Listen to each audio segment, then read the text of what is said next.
The smell hit me first, exhaust fumes mixed with the sickly sweet scent of rotting garbage baking under the afternoon sun.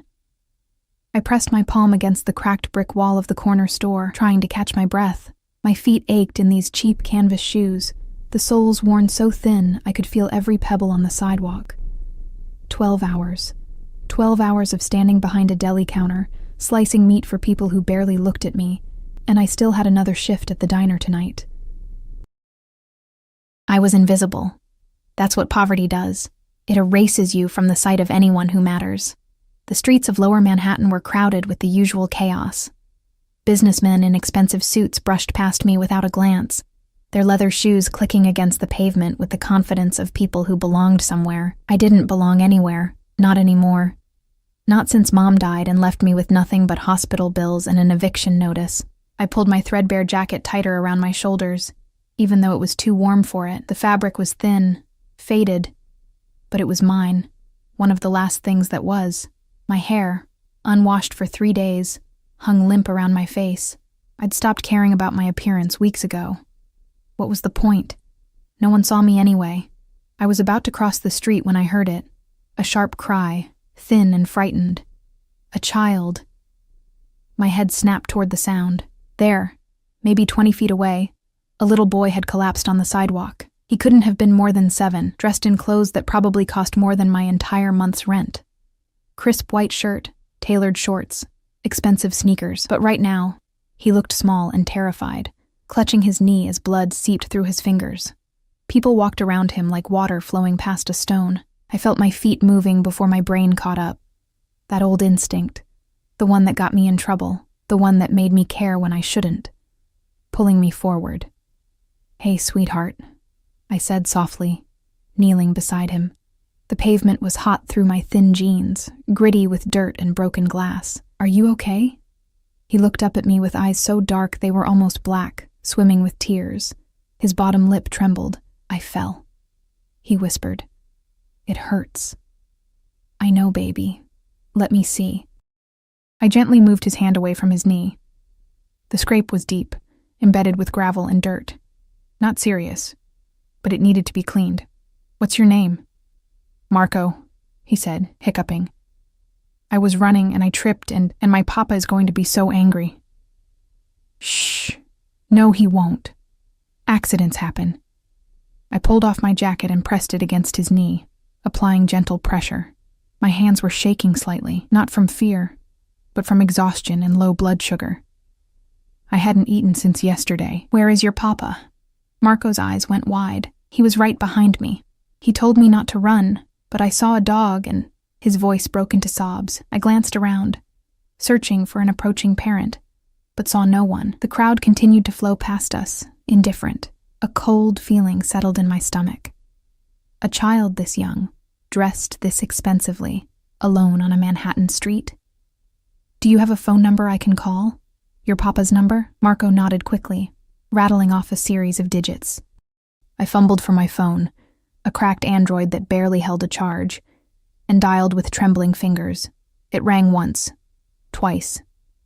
Then a voice answered, deep and cold enough to freeze blood. "Who is this?"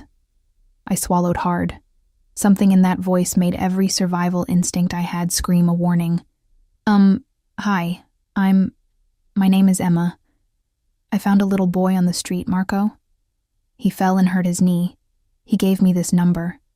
The silence that followed lasted only seconds, but it felt like drowning. "Where?" It wasn't a question. It was a command, delivered with such absolute authority that I answered without thinking. "Corner of Mulberry and Hester, outside the—" "Don't move." The line went dead.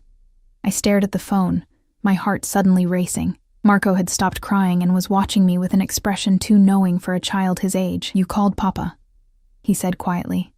"Yeah, I did. He's coming to get you. You shouldn't have done that."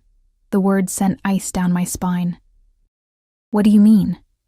But Marco just shook his head, wincing as he shifted his injured leg. I became aware of the sounds around us again. The traffic, the voices, the endless pulse of the city. But now there was something else, a change in the air, like the pressure drop before a storm. People were moving differently, faster, clearing the sidewalk without seeming to realize they were doing it. 3 black SUVs appeared from nowhere, pulling up to the curb with synchronized precision.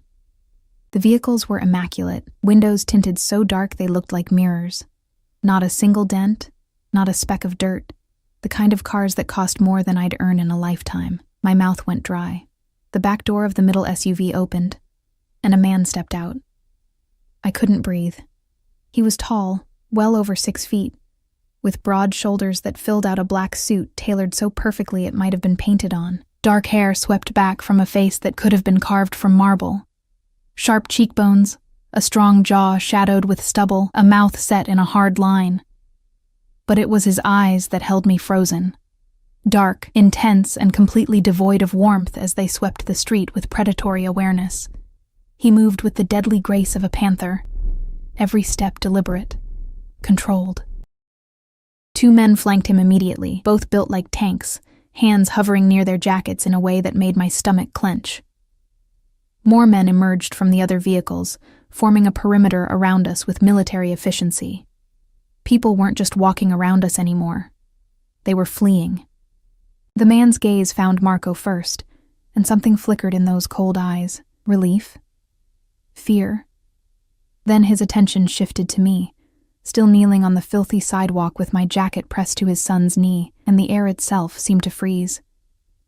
He stopped 3 feet away, towering over me.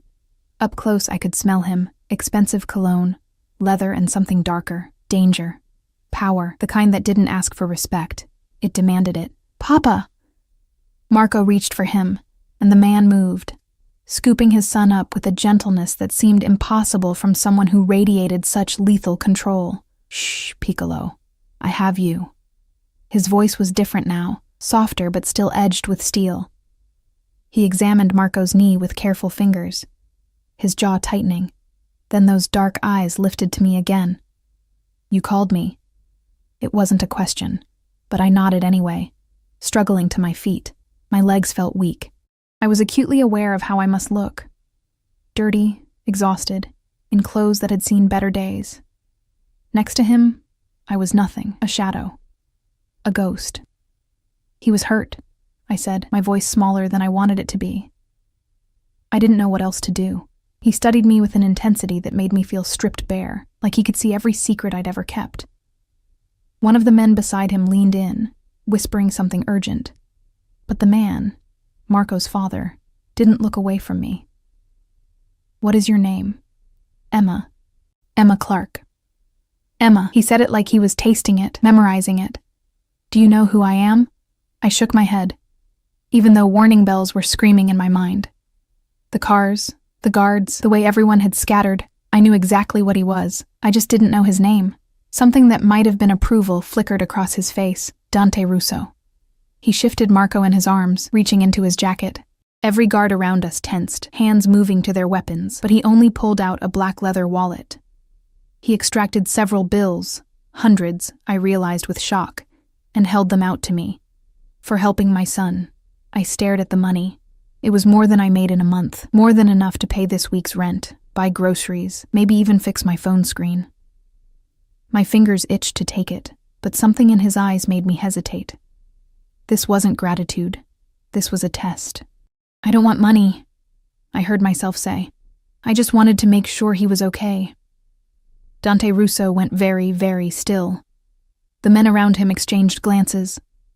Marco's small fingers gripped his father's jacket tighter.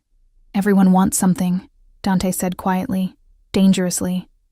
Not for helping a hurt kid. I bent down to pick up my jacket from the sidewalk, trying to hide how badly my hands were shaking. The fabric was stained with Marco's blood now, probably ruined. "He's fine. The scrape needs to be cleaned and bandaged, but it's not deep." I turned to walk away, every instinct screaming at me to run, to disappear into the crowd before... "Wait." The command in his voice stopped me like a physical hand. I looked back over my shoulder. Dante Russo was watching me with an expression I couldn't read, Marco still cradled in his arms. "You're bleeding," he said. I glanced down. My palm was scraped from catching myself when I'd knelt on the pavement. A thin line of blood trickling down my wrist. I hadn't even noticed. "It's nothing," I said. "Carlo," Dante didn't raise his voice, but one of the guards immediately stepped forward. Take her to the hospital. Make sure she's seen by the best doctor. Send me the bill. No, really, I'm fine. I insist. His eyes locked onto mine, and there was something in them now, something intense and unsettling that made my pulse jump. You helped my son. Now I help you. This is how things work, Emma Clark. There was a finality to his words that made argument impossible. Or maybe it was the way he said my name. Like he'd already decided something about me. Something I didn't understand yet. I really need to go, I said weakly. I have work. Where do you work? The question felt like a trap, but I answered anyway, too tired and overwhelmed to lie. Romano's Deli on Elizabeth Street, and Mike's Diner on the late shift. One of his eyebrows lifted slightly. 2 jobs. It wasn't a question, so I didn't answer. I just stood there, holding my bloody jacket, feeling more exposed than I'd ever felt in my life. Dante said something rapid in Italian to the man beside him, Carlo apparently. Then he looked at Marco. Say thank you to the kind lady, Piccolo. Marco's dark eyes, so like his father's, met mine. Thank you, Emma. I'm sorry.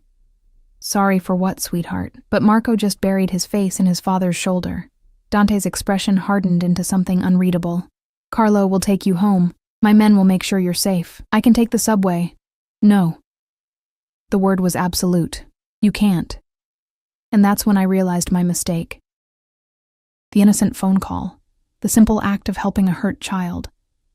I'd done something that couldn't be undone. I'd stepped into a world I didn't understand. Touched something that belonged to a man who clearly owned everything he touched. Dante Russo was already turning away, carrying Marco toward the SUV, when he paused and looked back at me one last time. The afternoon sun caught his face, highlighting the sharp angles, the ruthless beauty of it. I don't forget debts, Emma Clark, he said quietly. Good or bad, remember that. Then he was gone, the door closing behind him with a soft, expensive thud. The SUVs pulled away in perfect formation, leaving me standing on the sidewalk with Carlo and 2 other guards watching me like I was something fragile that might shatter. Miss Clark, Carlo said, his accent thick and rolling. Please, the car.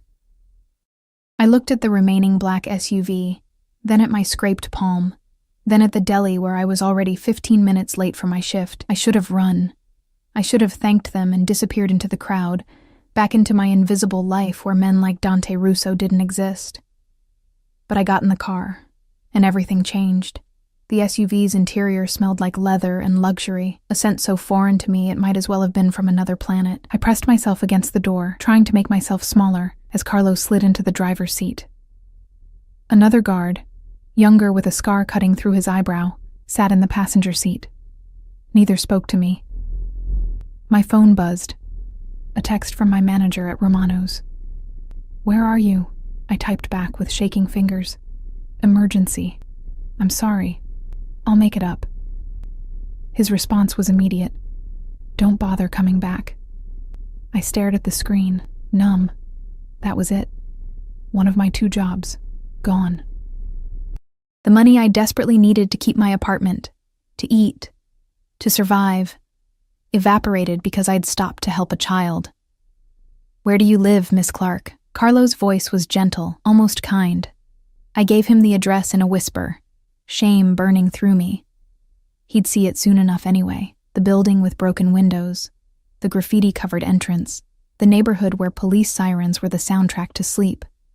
The drive took 20 minutes through traffic that somehow parted for us. When we pulled up to my building, Carlo said nothing about the boarded-up shop on the corner or the men drinking on the stoop. He simply got out, opened my door, and waited. Thank you, I mumbled, clutching my ruined jacket. Wait. He pressed something into my hand, a business card, thick and expensive. Mr. Russo said to give you this. If you need anything, you call. I looked down at the card. Black, embossed with a single phone number. No name, no company. Just numbers in silver ink. I won't need... Keep it anyway. Carlo's dark eyes held something like pity. Mr. Russo doesn't make offers lightly. They waited until I was inside before driving away. I climbed the 4 flights to my studio apartment, each step feeling heavier than the last. The hallway reeked of mildew and someone's burnt dinner. Mrs. Chen's door was open a crack, her suspicious eyes tracking me as I passed. Inside my apartment, I locked the door and leaned against it, finally letting myself breathe. The space was barely bigger than a prison cell. A mattress on the floor, a hot plate, a tiny bathroom with a shower that only worked half the time. Everything I owned fit in 2 garbage bags shoved in the corner. The window looked out onto a brick wall, so close I could touch it if I opened the glass. I peeled off my clothes and stood under lukewarm water, watching Marco's blood and the city's grime swirl down the drain. My hands wouldn't stop shaking. I kept seeing Dante Russo's face. Those dark eyes that had looked at me like I was a puzzle he intended to solve. I don't forget debts, Emma Clark. Good or bad, what did that mean? What had I gotten myself into? I dried off with a threadbare towel and pulled on my only clean clothes. Worn jeans and a faded t-shirt, my stomach growled painfully. I opened the mini fridge, a half-empty bottle of water, some wilted lettuce, 1 egg. I'd been planning to buy groceries with tonight's tip money from the diner. The diner. I glanced at the clock. I had 2 hours before my shift started. I couldn't afford to lose that job, too. I was sitting on my mattress, trying to will away the exhaustion, when my phone rang. Unknown number. Hello? Emma Clark? A woman's voice, professional and crisp. Yes? This is Dr. Sarah Chen from Mount Sinai Hospital. We have you scheduled for a walk-in appointment at 6 p.m. this evening. All expenses covered. My mouth went dry. I didn't make an appointment. Mr. Russo's office called ahead. He was quite insistent that you be seen today. A pause. We've cleared our schedule for you, Miss Clark. We'll see you at 6. She hung up before I could protest. I stared at the phone, my heart pounding. He'd tracked me down, found my number somehow, made appointments for me at one of the best hospitals in the city. The business card sat on my mattress, gleaming dully in the fading light. I should have been afraid. Every rational part of my brain screamed warnings, but underneath the fear was something else, a dangerous warmth spreading through my chest. When was the last time anyone had cared if I was hurt? When had anyone insisted I be taken care of? Never. The answer was never. I picked up the card, running my thumb over the embossed numbers. The weight of it felt significant, like a door opening to a world I'd only ever glimpsed from the outside. I went to the hospital. Mount Sinai's private wing was like stepping into a different dimension. Marble floors, hushed voices, the kind of quiet that only money could buy. A nurse in pristine scrubs escorted me to an examination room that was bigger than my entire apartment. Dr. Chen was a petite woman with steel gray hair and gentle hands. She examined my scraped palm with meticulous care, cleaned it with antiseptic that stung, and bandaged it with practiced efficiency. It's minor, she said, but it could have gotten infected if left untreated. Good thing you came in. I didn't really have a choice, I muttered. She smiled slightly. Mr. Russo is persuasive when it comes to matters he deems important. She hesitated, then added, he also requested a full physical examination. When was your last checkup? I don't remember. Maybe 3 years ago? Before my mom got sick. Her expression softened with understanding. Let's make sure you're healthy then. No charge, of course. The examination took an hour. Blood drawn, blood pressure checked, questions about my diet and sleep habits that made me acutely aware of how poorly I'd been treating my body. Dr. Chen's face grew more concerned with each answer. Emma, she said finally, when was the last time you had a proper meal? I couldn't meet her eyes. Yesterday. Maybe the day before. You're malnourished and severely underweight. Your blood pressure is dangerously low. She wrote something on her tablet. I'm prescribing vitamins and supplements. I'm also going to recommend... I can't afford any of that. Mr. Russo's office is covering everything, she said firmly. And I'm not just talking about today's visit. He's opened an account for your ongoing care. The room tilted slightly. Why would he do that? Dr. Chen's eyes held something knowing. Perhaps you should ask him yourself. He's been very clear that your well-being is a priority. She left me with a bag full of vitamins, protein supplements, and instructions to eat regular meals. I felt like a charity case, which I supposed I was. But underneath the shame was that same dangerous warmth. A man I'd met for 5 minutes had done more for me than anyone in my entire life. I made it to the diner with 10 minutes to spare. Mike, the owner, barely looked up when I tied on my apron. "Table 6 needs waters," he grunted. The shift was brutal. My feet, already aching from the morning, screamed with every step. The dinner rush was relentless. Demanding customers, complicated orders, a cook who was slower than usual. I moved through it all in a fog, my mind replaying the afternoon over and over. Dante Russo. The name had a weight to it, a power. I'd wanted to Google him on my break, but something stopped me. Maybe I didn't want to know.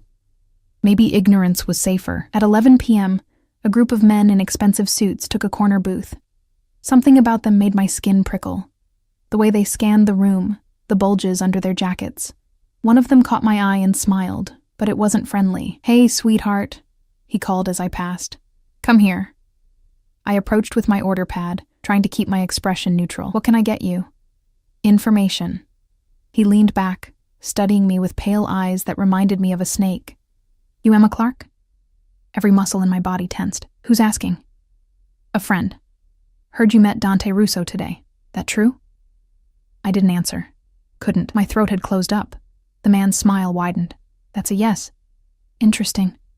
What's a girl like you doing with a man like him?" "I helped his son. That's all."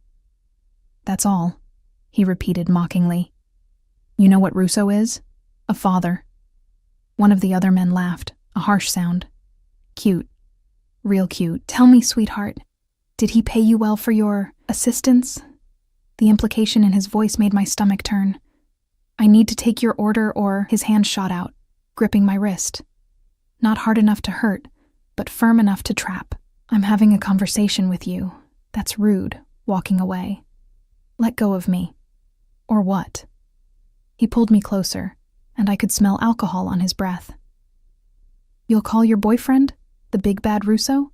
The diner had gone quiet. Mike was watching from behind the counter, but he didn't move. No one moved. They never did. I was on my own, like always. "Please," I said quietly, hating the tremor in my voice. "Let me go." He did, suddenly shoving me back. I stumbled, catching myself on the edge of the table. The men laughed. "Run along, sweetheart. But do me a favor. When you see Russo again, tell him Tony Marcelli sends his regards. Tell him I'm looking forward to our next conversation." I fled to the kitchen, my heart hammering. My hands shook so badly I could barely hold the water pitcher. Mike found me there, his weathered face twisted with disgust. "Those guys are trouble," he muttered. "Bad crowd. You stay away from them." "I don't even know them." "You know Russo. That's enough." He grabbed my arm, his fingers biting into my skin. "Listen to me, kid. Whatever you got going with that man, end it. Now. Before you end up dead in an alley somewhere." "I don't have anything going with him. I don't care. Stay away. That's an order." He released me, shaking his head. "Guys like that, they're poison. Everything they touch turns to ash." I finished my shift in silence, avoiding the corner booth. The men left without paying, laughing as they walked out. Mike didn't say anything about it. He just locked the door behind them and told me to go home. The subway ride back was empty, echoing. I kept seeing those pale snake eyes, hearing that mocking voice. "Tony Marcelli sends his regards." Who was he? Why did my meeting Dante matter to him? I climbed the stairs to my apartment, exhaustion pulling at every limb. All I wanted was to collapse on my mattress and sleep for a week. But when I reached my door, I stopped. There was a box outside it, large, white, tied with a black ribbon. My heart started to race. I looked up and down the hallway, but it was empty. Mrs. Chen's door was closed, no light showing underneath. I knelt beside the box, my hands shaking as I pulled the ribbon loose. Inside, wrapped in tissue paper, were clothes. Beautiful clothes. Soft sweaters, well-made jeans, a winter coat that looked like it cost more than 3 months of my rent. Underneath, there were bags of groceries, real food, Fresh vegetables, fruit, pasta, sauce, chicken, eggs, enough to fill my tiny fridge for weeks. At the bottom, a note on thick cream paper, written in bold, slashing handwriting. You will not go hungry. You will not wear rags. This is not negotiable. Dear. I sat back on my heels, staring at the words. The kindness of it hit me like a physical blow, stealing my breath. But underneath the gratitude was something darker. Fear. Because men like Dante Russo didn't give without expecting something in return, and I had no idea what he would want from me. But I was about to find out. 3 days passed, and I didn't hear from Dante Russo. I wore the clothes he'd sent, warm, soft against my skin, fitting perfectly as if he'd somehow known my exact size. I ate the food, savoring every bite, feeling my body slowly come back to life. The vitamins from Dr. Chen helped too. For the first time in months, I didn't wake up dizzy. I could think clearly. I could breathe. But the gifts sat heavy on my conscience, a weight I couldn't shake. I still had the business card. I'd pull it out sometimes, late at night, running my fingers over the embossed numbers. I never called. What would I even say? Thank you for the charity? What do you want from me? The answer to that last question terrified me more than I wanted to admit. Work at the diner continued. Mike watched me with wary eyes, especially after I showed up in the new coat. He didn't ask where it came from. He didn't have to. The corner booth where Tony Marcelli and his men had sat remained empty, but I felt their presence like a ghost, haunting me. On the 4th day, everything changed. I was wiping down tables during the afternoon lull when the diner door opened. I glanced up out of habit, and my heart stopped. Dante Russo stood in the doorway. He was dressed differently than before. Dark jeans, a black sweater that hugged his broad shoulders, a leather jacket that probably cost more than a car. But it was still unmistakably him. That same commanding presence, that predatory grace. Every head in the diner turned. Conversations died mid-sentence. His eyes found mine immediately, and I saw something flicker in their depths. Satisfaction, maybe, or possession. He walked toward me, and the world narrowed to just him. Each step deliberate, controlled, like a panther stalking prey. I couldn't move, couldn't breathe. My fingers gripped the dish rag so tightly my knuckles turned white. He stopped in front of me, close enough that I could smell his cologne, cedar and something darker, more dangerous. Emma. My name in his deep voice sent shivers down my spine. Mr. Russo. I hated how breathless I sounded. Dante, he corrected softly. His eyes traveled over me, taking in the sweater he'd sent, and something like approval crossed his face. You're wearing my gifts. Yes, thank you. You didn't have to. I wanted to. He glanced around the diner, his expression hardening as he took in the cracked vinyl booths, the flickering fluorescent lights, the stained linoleum. This is where you work? One of the places, yes. His jaw tightened almost imperceptibly. Not anymore. Excuse me? You're done here. He said it like it was already decided, like my opinion didn't matter. I have a position for you. My stomach dropped. I don't understand. My son won't stop talking about you. He wants to see you again. Dante's voice was calm, but there was something beneath it, something intense and unyielding. I need someone I can trust around Marco. Someone who proved they would help him without wanting anything in return. You want me to... what? Be his nanny? Caretaker, companion, whatever you want to call it. He pulled out his phone, tapped something, and showed me the screen. A number that made my vision blur. This is what I'll pay you. Monthly. I stared at the figure. It was more than I made in 6 months at both my jobs combined. It was enough to get a real apartment, buy real food, maybe even save something for the future I'd stopped believing in. That's too much, I whispered. It's what you're worth. His eyes burned into mine. Say yes, Emma. I don't know anything about taking care of children. You knew enough to help Marco when no one else would. That's all that matters to me. He stepped closer, and I could feel the heat radiating from his body. You're struggling, working yourself to death for pennies. Let me help you. Why? The question burst out of me. Why do you care? Something dangerous flashed across his face. Because you're mine to protect now. The words hung in the air between us, heavy with meaning I didn't fully understand. Mine. Like I was something he'd claimed, something that belonged to him. I'm not... Emma!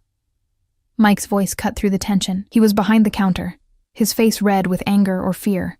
Maybe both. You got customers waiting. Dante didn't even look at him. His attention remained fixed on me, absolute and unwavering. Give him your notice.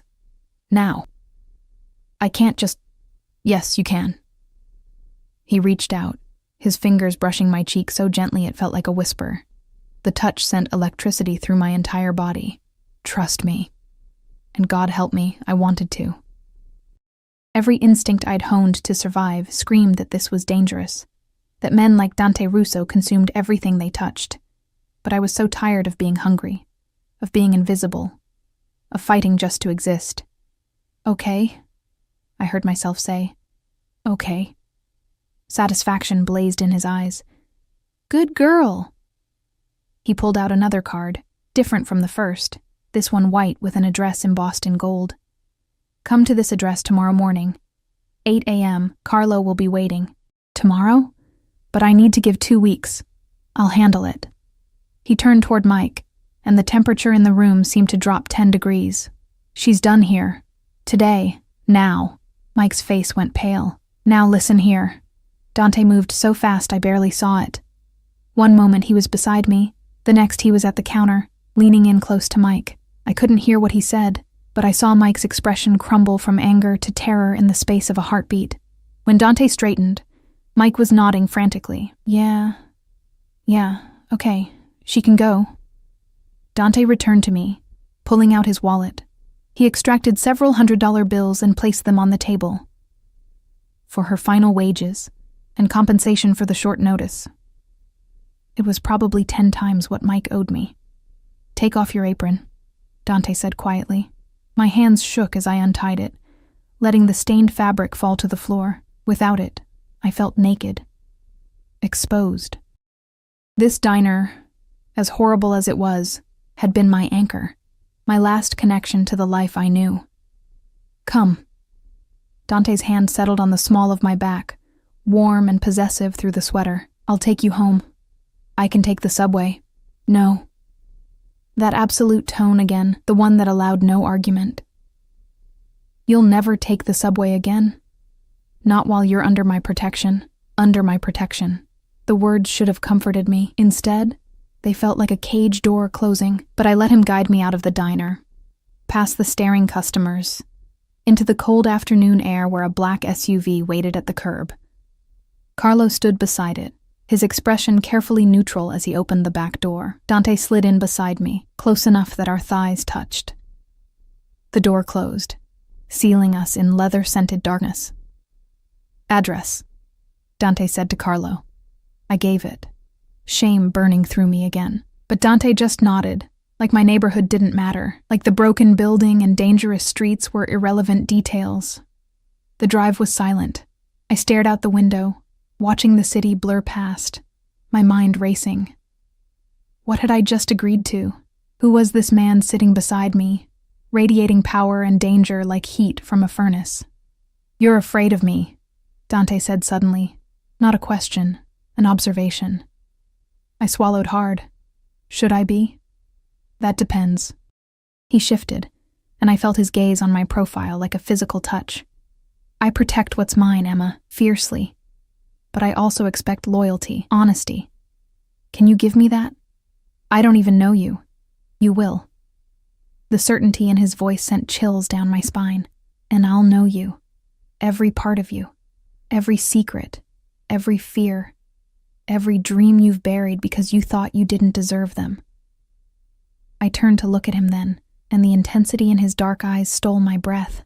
He wasn't just looking at me. He was seeing me. Really seeing me. In a way no one ever had. Why? I whispered. Why me? His hand came up, cupping my face with surprising gentleness. His thumb traced my cheekbone, and I shivered. Because when everyone else walked past my son, you stopped. Because you refused my money. Because you're the first real thing I've seen in years." His voice dropped lower, rougher.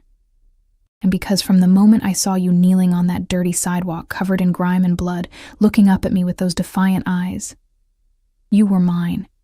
You just didn't know it yet." My heart hammered against my ribs. "That's crazy." "Yes." A dark smile curved his lips. "It is, but I've never claimed to be sane, Emma. Just honest." The SUV pulled up to my building. Dante's expression hardened as he took in the graffiti, the broken windows, the men loitering on the corner who scattered the moment they saw the vehicle. "You live here?" Again, not a question. "Yes." His jaw clenched. "Not anymore. Pack your things. You're coming with me." "What?" "No, I can't just... This place isn't safe." His voice was hard now, edged with something that might have been anger. "Do you know who Tony Marcelli is? The name from the diner." I shook my head. "He's my enemy. A rival who would love nothing more than to hurt me through anyone I care about." Dante's hand was still on my face, holding me captive with his gaze. "He approached you at the diner 3 days ago. Asked about me. Threatened you." "How did you know?" "I know everything that concerns you." He leaned closer, and I could feel his breath on my lips. "Every move you make, every person who looks at you wrong, I know. And Marcelli putting his hands on you?" His expression turned deadly. "That will never happen again. You're having me watched," I breathed, somewhere between horrified and something else. Something warmer. "Protected," he corrected. "There's a difference. And after what Marcelli did, after he dared to touch what's mine..." He stopped, taking a visible breath to control himself. "You're not safe here, Emma. You never were. But now that you're connected to me, you're a target. I didn't ask for this. No. You asked for nothing. You just helped a child." His thumb stroked my cheek again, achingly gentle. "But that's why you're perfect. That's why I won't let you go." The possessiveness in his words should have terrified me. It did terrify me, but it also made something deep inside me unfurl, something that had been locked away since my mother died, and I learned that I was completely, utterly alone in the world. Here was a man who wanted me, who saw me, who would protect me, even if that protection felt like a beautiful cage. "Pack your essentials," Dante said, releasing me and opening the door. "Carlo will help. You have 15 minutes. 15? I can't pack my entire life in 15 minutes. You won't need most of it." He stepped out, then turned back, offering his hand. "I'll provide everything you need, better than what you have, better than you've ever had." I stared at his outstretched hand. This final moment of choice. I could refuse. I could walk away, back to my miserable apartment and my poverty and my invisible life, or I could take his hand and step into the unknown. Into danger, into a world I didn't understand, into the arms of a man who terrified and captivated me in equal measure. I took his hand. His fingers closed around mine, warm and strong, and I saw triumph flash in his eyes. "Good girl," he murmured again, pulling me close against his side as we walked into my building. And I knew, with absolute certainty, that my life would never be the same. Dante's penthouse was a world I'd only ever seen in movies, floor-to-ceiling windows overlooking Central Park, marble floors so polished I could see my reflection, furniture that probably cost more than most people's houses. Everything was sleek, modern, expensive, and cold, beautiful, but sterile, like a museum instead of a home. Carlo had driven us here after I'd thrown my few belongings into garbage bags. Dante hadn't said a word about my pathetic possessions. He'd just carried them himself, refusing to let Carlo touch them. Like even my worn clothes were something precious. Now I stood in the main living area, feeling completely out of place in my secondhand jeans and borrowed sweater, while Dante moved through the space with casual ownership. "Your room is this way." He led me down a hallway lined with abstract art. The door he opened revealed a bedroom bigger than my entire previous apartment. A massive bed with white linens, a walk-in closet, an ensuite bathroom with a tub that could fit 3 people. "This is... too much," I whispered. "It's what you deserve." He set my bags down by the closet. "There are clothes already in there. I had them brought in this afternoon. If anything doesn't fit or you don't like it, tell me and I'll have it replaced." I walked to the closet and opened it, my breath catching. Rows of dresses, jeans, sweaters, shoes, everything organized by color and type. Casual clothes, formal wear, things I would never have an occasion to use. All in my size. How did you know?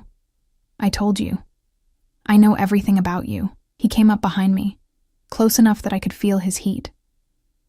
Your size, your preferences, what you need even when you don't know you need it. I turned to face him, and the intensity in his eyes made my pulse race. This is insane. You don't even know me. I'm learning.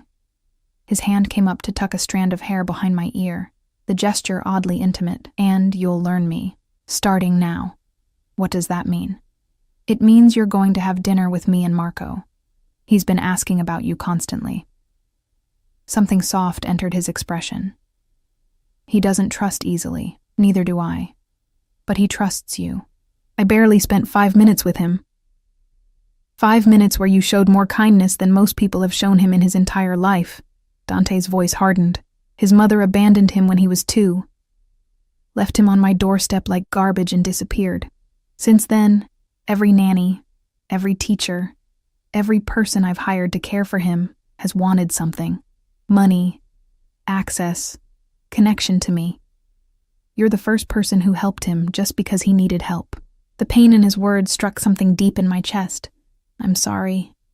I didn't know. Now you do. He stepped back, giving me space. Freshen up. Dinner is in an hour. Marco's excited to see you. He left, closing the door softly behind him. I stood there for a long moment, trying to process everything. Then I moved to the bathroom, stripping off my clothes and stepping into the shower. The water was perfect, hot, strong pressure. Nothing like the pathetic trickle in my old apartment. I stayed under the spray until my skin was pink, washing away the grime and exhaustion of my old life. When I emerged, I wrapped myself in a towel so soft it felt like sin. The clothes in the closet fit perfectly. I chose simple jeans and a cashmere sweater in deep green. Looking at myself in the mirror felt surreal. I looked healthy, put together, like someone who belonged in a place like this. But I didn't belong. I was a fraud, playing dress-up in a world that wasn't mine. A knock on the door made me jump. "Come in," I called. The door opened to reveal not Dante, but a small figure in superhero pajamas. "Marco," I breathed. He stood in the doorway, his dark eyes, so like his father's, wide and uncertain. His knee was bandaged, a small reminder of how we'd met. "Emma, Papa said you're staying with us now." "For a while, yeah." I knelt down to his level. "How's your knee?" "Better. It doesn't hurt anymore." He took a tentative step forward. "Are you going to be my nanny, like Miss Patricia was? I'm going to take care of you if that's okay with you." He studied me with that too-knowing gaze children sometimes have. "Miss Patricia left because Papa scared her. He scares everyone." My heart clenched. "Does he scare you?" "Sometimes. But he never hurts me. He just gets angry when people try to take me away or hurt me." Marco moved closer, his small hand reaching out to touch my sweater. "You're not scared of him." "I didn't say that. But you're here anyway." He looked up at me, and I saw hope in his eyes. Fragile, desperate hope. "Will you stay? Even when he gets scary?" I thought about Dante's intensity, his possessiveness, the barely leashed danger that radiated from him. I should run. Every self-preservation instinct I had screamed it. But looking at this little boy, who'd already been abandoned once, who trusted so carefully, "I'll stay," I heard myself promise. Marco's face broke into a brilliant smile. "Good. Come on.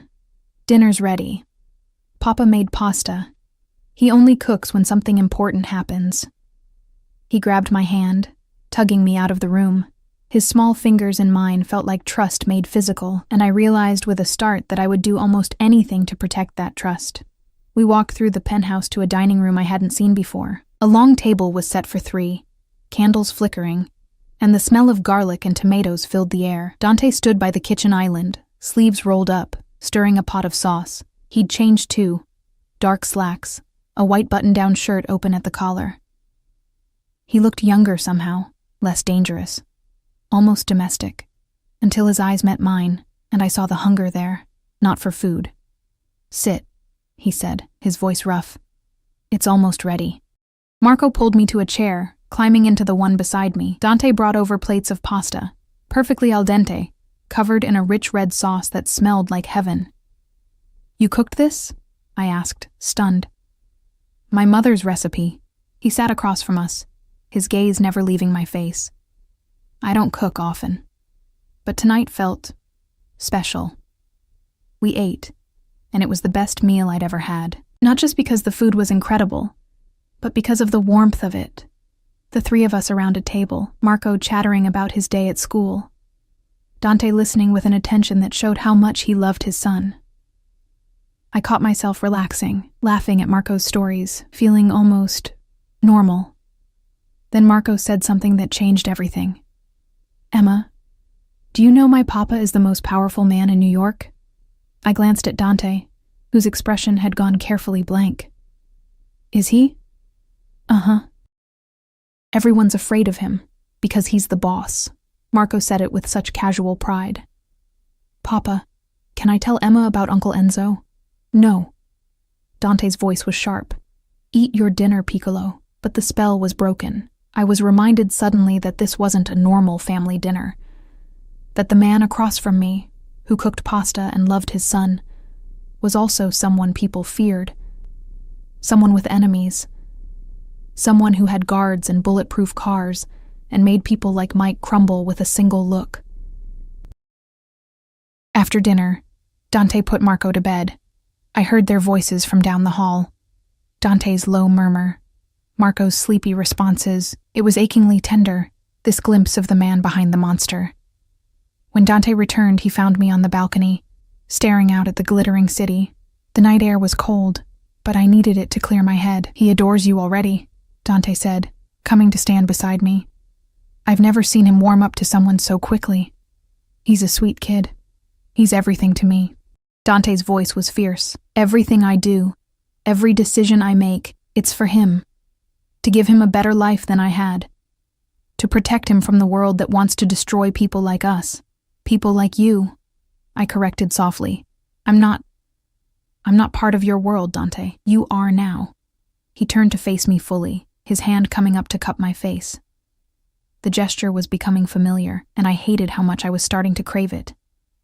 "The moment you helped Marco, the moment you got in my car, you became part of this, of us. I didn't know what I was agreeing to. Would it have changed anything?" His thumb stroked my cheekbone. "If you'd known who I was, what I do, would you have still helped my son?" I thought about Marco's tears, his small, scared face. "Yes. That's why you're here. That's why you're different." Dante stepped closer, and my back hit the railing. "Everyone else sees the power, the money, the danger. You just saw a hurt child who needed help. And what do you see when you look at me?" The question came out barely above a whisper. His eyes darkened, and something dangerous flickered in their depths. "Mine. I see mine." Then his mouth was on mine. The kiss was nothing like I expected. Not gentle, not asking permission. It was claiming, possessive, demanding everything I had to give. His hand fisted in my hair, holding me still as he devoured my mouth like a starving man. I should have pushed him away, should have been outraged at his presumption. Instead, I melted into him, my hands fisting in his shirt, pulling him closer. He tasted like wine and mint, and something dark and addictive. His other arm wrapped around my waist, crushing me against his hard body, and I felt the evidence of his desire pressing against my stomach. When he finally pulled back, we were both breathing hard. His forehead rested against mine, his eyes closed. "I've wanted to do that since the moment I saw you," he said roughly. "Dante, don't." His eyes opened, burning into mine. "Don't tell me this is wrong. Don't tell me we barely know each other. I know enough. I know you're strong and kind and so fucking beautiful it hurts to look at you. I know you've been alone too long, struggling too hard, and I want to give you everything. I want to worship you, protect you, keep you." "You can't just keep me," I protested weakly, even as my body screamed otherwise. Watch me. His hand tightened in my hair, and the possessiveness in his expression should have terrified me. You're mine now, Emma. Mine to protect. Mine to care for. Mine to... He trailed off, his jaw clenching. Tell me you feel it too. This pull between us. I couldn't lie. Not when his eyes held mine with such intensity. I feel it. Triumph blazed across his face. Then stop fighting it. Stop fighting me. What happens when you get tired of me, when the novelty wears off? His expression turned almost offended. That won't happen. You don't know that. I know myself. He released my hair, but only to frame my face with both hands. When I commit to something, to someone, it's forever. I don't give up. I don't let go. Ever. The absoluteness of it should have sent me running. Instead, it made something warm and desperate unfurl in my chest. Because wasn't that what I'd always wanted? Someone who wouldn't leave. Someone who would fight for me instead of abandoning me, even if that someone was dangerous. Even if staying meant entering a world I didn't understand. Okay, I whispered. Okay, what? Okay, I'll stop fighting. I'll try this. Whatever this is. Dante's smile was savage and beautiful. This is everything, Emma, and I promise you, I'll make it worth it. He kissed me again, softer this time but no less intense, and as I stood there on that balcony, wrapped in his arms, I felt the last of my resistance crumble. I was his now. For better or worse, the only question was, what would that cost me? 2 weeks passed in a blur of new routines and stolen moments. My days revolved around Marco, taking him to his private school in the mornings, helping with homework in the afternoons, reading bedtime stories at night. He was a bright, sensitive child who loved dinosaurs and asked a million questions about everything. Being with him filled a void I hadn't known existed, made me feel needed in a way I'd never experienced, but my nights belonged to Dante.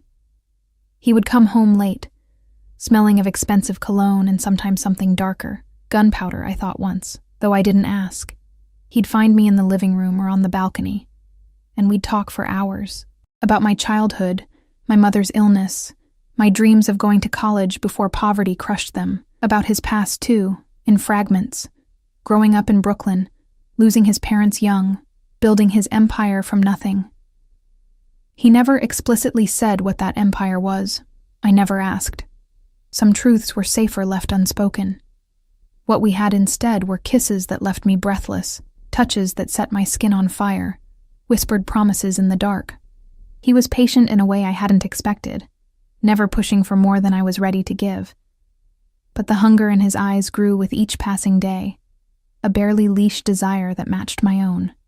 I was falling for him, foolishly, desperately, completely. And that terrified me more than anything. On the 15th day, everything shattered. I was walking Marco home from school, Carlo trailing us at a discreet distance as always, when a black sedan pulled up beside us. Different from Dante's vehicles, older, with tinted windows that didn't quite hide the men inside. Keep walking, Carlo said sharply, suddenly between us and the car. His hand moved inside his jacket. But the back door opened, and Tony Marcelli stepped out. He looked different in daylight, older, harder, with cold eyes that made my skin crawl. 2 men flanked him, hands visible and empty but radiating threat. Emma Clark, Tony said, smiling that snake smile. What a coincidence. Get back in the car, Mr. Marcelli. Carlo's voice was deadly calm, but I saw his finger hovering near his concealed weapon. Now. Relax. I just want to talk to the lady. Tony's eyes shifted to Marco, and something vicious crossed his face. And the little prince? You've grown, haven't you, kid? Last time I saw you, you were just a baby. Marco pressed against my side, and I felt him trembling. My arms went around him instinctively, protective fury rising in my chest. Leave him alone, I said, my voice stronger than I felt. Or what? Tony laughed. You'll call Daddy? Oh wait, you're not his mother. You're just the latest whore Russo's keeping warm. The words hit like a slap, but I didn't flinch. You need to leave. I will. But first, a message for your boyfriend. Tony stepped closer, and Carlo moved to block him, tension crackling in the air. Tell Russo that the shipment he stole? I want it back, with interest. He has 48 hours, or... His eyes dropped to Marco again. Well, it would be a shame if something happened to that pretty little boy. Rage like I'd never known flooded through me. I pulled Marco behind me, facing Tony with every ounce of courage I could muster. You threaten him again, and I'll kill you myself. Tony's eyebrows rose. Then he laughed, genuine amusement lighting his face. Oh, Russo picked a feisty one this time. I like it. His expression hardened. But you're out of your depth, sweetheart. This world, it eats girls like you alive. Ask Russo what happened to Marco's mother when she got too curious. Before I could respond, Carlo had his gun out, pointed directly at Tony's chest. Leave, now, or I paint this sidewalk with your brains. Tony's men moved, reaching for their own weapons, and I knew with horrible certainty that we were seconds away from a shootout on a crowded street with Marco right there. Stop! The command rang out with such authority that everyone froze. Dante stood 20 feet away, flanked by 6 men. He must have been nearby, must have gotten Carlo's distress signal. His face was a mask of cold fury, but his eyes were volcanic, barely controlled violence simmering beneath the surface. He walked forward slowly, and Tony's men actually stepped back. Even Tony himself looked uncertain for the first time. You threatened my son, Dante said quietly, too quietly. In front of witnesses, on a public street. Just business, Russo. You know how it is. No. Dante stopped 5 feet away, and the temperature dropped 10 degrees. There are rules. Lines we don't cross, and you just crossed every single one. What are you going to do? Start a war over... Dante moved faster than I could track. One moment he was standing still, the next his hand was around Tony's throat, slamming him against the car with brutal force. Tony's men raised their guns, but Dante's men were faster, weapons trained on every target. You threaten him again, Dante said, his voice like death itself, and I will burn everything you love to the ground. Your clubs, your businesses, your family, all of it. Ashes. Do you understand me? Tony's face was turning purple, but he managed a nod. Dante released him, stepping back. The shipment is mine. Fair payment for your betrayal last year. If you have a problem with that, take it up with the commission. But you stay away from my son. You stay away from Emma.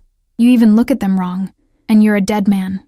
He turned his back on Tony, a deliberate insult, and walked to me and Marco. His hands were gentle as he checked Marco over, searching for any sign of harm. Are you okay, Piccolo? His voice had transformed, all the violence replaced with tenderness. I'm okay, Papa. Emma protected me. Dante's eyes lifted to mine, and what I saw there made my breath catch. Pride, possessiveness, and something deeper, something that looked almost like love. Of course she did, he said softly. Then to Carlo. Get them home. Now. What about you? I asked, my voice shaking with delayed shock. I have business to finish. He cupped my face, kissing me hard and fast. Don't worry, I'll be home soon. The penthouse felt like a cage as I waited. Marco was fine, already playing with his toys, the encounter already fading for him. But I couldn't stop shaking, couldn't stop replaying Tony's words. Ask Russo what happened to Marco's mother when she got too curious. When Dante finally walked through the door 3 hours later, I was pacing the living room. He looked tired, his jacket gone, blood on his knuckles. Is that yours? I asked, pointing to the blood. No. He moved to the bar, pouring himself whiskey. Tony won't be a problem anymore. What did you do? What I had to. He downed the drink, then poured another. He threatened my son. Our son, as far as I'm concerned. Since you're the one raising him, no one threatens what's mine. Our son, I repeated, the words doing strange things to my heart. Dante, I need you to be honest with me.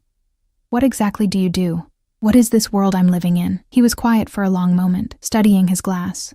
When he spoke, his voice was measured. I run an organization. We control certain industries in New York. Gambling, some construction, importing. Nothing that hurts innocence, but not entirely legal either. You're a criminal. Yes. No denial, no justification. I'm what people call a mafia boss, though I prefer to think of myself as a businessman who operates outside conventional systems. I should have been horrified. Maybe I would have been, 2 weeks ago. But I'd seen how he was with Marco. How he treated me. The code he lived by. Whatever else he wasn't a monster. And Marco's mother? His expression darkened. Sophia. She was the daughter of a rival family. Our marriage was arranged, political. She never wanted Marco, saw him as a burden. When he was 2, she took money from my enemies and disappeared. I never found her. Tony said, "Tony is a liar who wanted to scare you. Sophia is alive somewhere, living off my money. I let her go because keeping her would have hurt Marco more than losing her did." His eyes met mine, raw and honest. "You want the truth? Here it is. I'm not a good man, Emma. I've killed. I've hurt people. I'll do it again to protect what I love. But I would never ever hurt you or Marco. You're the only good things in my life." Tears burned my eyes. This is insane. I should leave. I should take Marco and what? He set down his glass, crossing to me in 3 long strides. "Go back to your studio apartment that doesn't have heat? Go back to working yourself to death for pennies? You think I'll let you starve on the streets when I can give you everything? I didn't ask for everything. No, you asked for nothing. That's why you deserve it all." His hands framed my face, and I saw desperation in his eyes. "I know this is moving fast. I know you're scared. But Emma, I love you. I've loved you since you knelt in the dirt to help my son. Let me take care of you. Let me give you the life you should have had. You love me?" The words came out as a whisper, completely, obsessively, probably unhealthily. A ghost of a smile crossed his lips. "I told you. When I commit to something, it's forever, and I'm committing to you. Completely. If you'll have me." I thought about the past 2 weeks, the safety I'd felt, the warmth of being needed, the way Marco looked at me like I hung the moon, the way Dante looked at me like I was his whole world. I thought about going back to my old life. Alone, invisible, struggling. "I love you too," I said, and watched wonder bloom across his face. "I don't know when it happened, but I do. This is crazy and dangerous and probably stupid, but I love you." His kiss was everything, desperate and gentle, claiming and giving. When we finally broke apart, we were both breathing hard. "Marry me," he said. I laughed, the sound slightly hysterical. "Dante, I'm serious. Marry me. Be my wife. Marco's mother. Let me spend the rest of my life proving that you made the right choice." His forehead pressed against mine. "I know it's fast. I know you need time, but I need you to know my intentions. You're not temporary, Emma. You're forever. Ask me again," I said softly. "In a month. If you still feel the same way, if I still feel the same way, ask me again. I'll feel the same way." His certainty was absolute. In a month, in a year, in 50 years, you're it for me. 1 month later, Dante asked again. We were on the balcony, the city glittering below us, Marco asleep in his room. "Marry me, Emma Clark. Make me the happiest man alive." This time, I said yes. The wedding was small, private. Just Marco, Carlo, a few of Dante's trusted men, and a judge who owed him a favor. I wore a simple white dress that Dante had chosen, and when he slipped the ring onto my finger, I saw tears in his eyes. "Mine," he whispered as we kissed. "Yours," I agreed. "Always." Marco cheered, launching himself at both of us, and we caught him together, the 3 of us holding each other tight. It wasn't a perfect life. There were still dangers, still enemies, still nights when Dante came home with blood on his hands. But there was also laughter and warmth, and a love so fierce it took my breath away. I'd started as nothing, invisible, struggling, alone. Now I was Emma Russo, wife to one of the most powerful men in New York, mother to a beautiful boy who called me Mama without hesitation. I'd found my family in the most unexpected place, and I would fight with everything I had to keep them. As Dante held me that night, his arms tight around me, his lips against my hair, he murmured, "Thank you." For what? For stopping. For helping Marco. For seeing past what I am to who I want to be. His voice was rough with emotion. For loving me anyway. I turned in his arms, cupping his face. Thank you for seeing me, for making me feel like I matter, for giving me a home. Always, he promised, kissing me softly, for the rest of our lives. And he kept that promise. Through everything that came after, the challenges, the dangers, the beautiful mundane moments of raising Marco together, Dante never wavered. His love was constant, fierce, all-consuming. I'd called a mafia boss about his fallen son, and in return, he'd given me the world. Our world, forever.